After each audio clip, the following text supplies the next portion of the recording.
Hey YouTube, welcome back to Scotch for the Common Man. I am the bearded Bristol, aka Chris, and I am the Common Man. It's Memorial Day here, and I decided I wanted to do a Scotch review. So I ran across something a little different this evening. I haven't tried it for about 20 years, but we have a Monkey Shoulder. That's right, Monkey Shoulder, lucky number batch 27. And first off, I apologize for the ambient noise. My neighbors are having a birthday party, I'm having a multicultural evening with the Hispanic music, the Scotch whiskey, and me being just as white bread American as they come. But wanted to have a little fun with this because Monkey Shoulder is quite possibly the creepiest, weirdest bottle I have ever seen, starting with, and we'll see, you may not be able to pick all this up, but we have the three humping monkeys on the cork cap,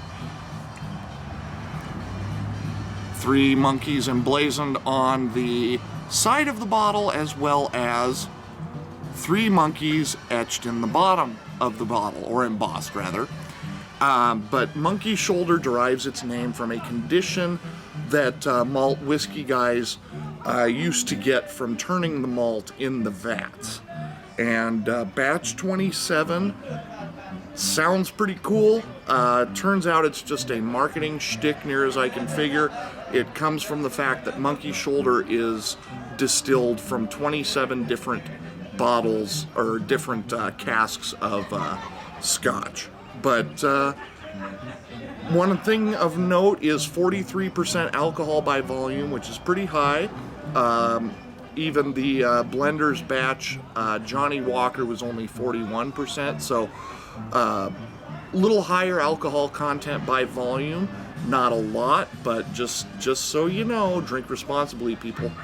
But from the bottle itself, smooth and rich, blended malt Scotch whiskey. Rooted in malt whiskey history and inspired by the malt men who still turn the malting barley by hand. Monkey Shoulder is blended in small batches from three of Speyside's finest single malt whiskeys to achieve a smoother, richer taste. So, pretty interesting story. You know, I do like the fact that they derived the name from a condition that their distillers got out of the deal. And I will also preface this review with the fact that I've had a couple of other scotches prior to this, so hopefully my palate is still fully self-aware, and I still have all of my scotch tasting ninja skills. But for fun, because it's Memorial Day and because it is such a strange name in a Scotch whiskey in Monkey Shoulder, I brought out the old school Barrel of Monkeys. 1960 is copyrighted on the back of this, and in it, of course, as most of you know, some of you may not, we have a barrel of plastic monkeys that you hook and pull out of the barrel. So there's your little trip back in nostalgic history, but just for fun, this is going to be our tasting cup for the night. Not a strong smell of dust, which is impressive since this hasn't been opened in, I don't know, 25 years, give or take. Let's brush that out a little bit. Normally I would take this with a little bit of distilled water to help bring out the nose.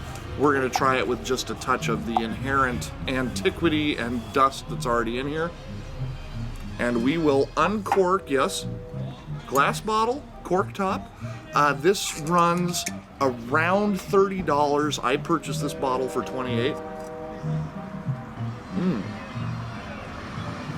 Out of the bottle, it has a very smooth nose. I apologize for scratching my own. Definitely a lemon-y kind of nose to it at this point. It's definitely a Scotch, which is good. You know, I've tried a couple recently that have a little more, and here, just so you know, I'm actually doing this. First time out of the bottle. Again, haven't tried this in 20 some years. But I've tried some recently that maybe are trying to be a little more bourbon-ish. This one definitely has the Scotch nose to it, which I appreciate. It's rich, it's fruity, no burn to it, not on the initial nose anyway. Yeah, very, very much a citrus note, maybe a hint of vanilla. Like I say, the lemon peel is pretty strong. Let's have a taste.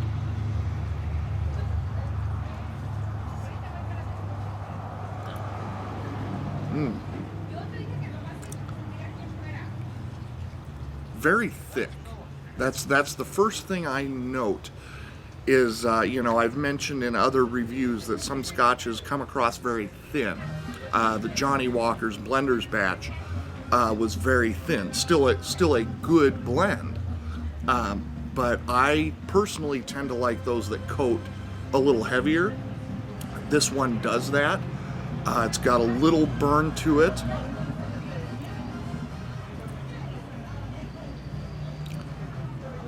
Definitely a little vanilla there.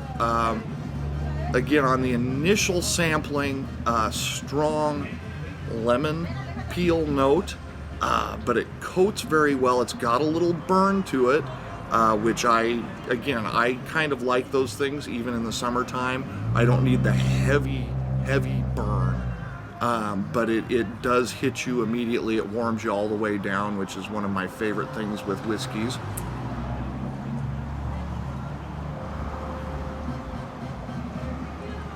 On second take, I'm still getting, you know, vanilla and lemon, but I'm also picking up maybe a little orange peel to it, which is okay too.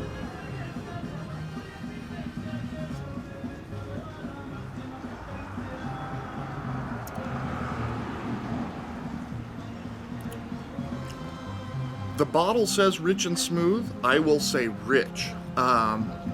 There's a strong spice note to it, and I'm liking that as well. Not as smooth, maybe. I don't think I would actually print that on the bottle, but God bless them. All told, it's a very full-bodied. It has a lasting aftertaste. It coats well. It goes down well. It's not going to choke you. This is a fun blended Scotch whiskey. Not my favorite, but it is right up there. I'm glad I picked this up today. Like I say, the spice note in it really helps bring out the fun. You know, the citrus notes are nice and aromatic, give a nice aftertaste, but I think it's the spiciness of this that really is going to keep me coming back. Good purchase for about 30 bucks, something I think you can, you know, I've mentioned before, certain scotches you may not want to use to try to impress your friends. This one may be worth a shot. You know, if you're having some buddies over, say, hey, try some monkey shoulder. First of all, they're going to freak out by the name. They're going to wonder what the hell Scotch is all about. And you can show them this and maybe impress some folks. I'm going to enjoy the rest of my professionally not handcrafted, but my professionally manufactured barrel of monkey shoulder Scotch. Not too shabby. I hope you guys all have a great weekend and come back for more Scotch for the Common Man. I'm going to finish this up. Have a great night. Very good.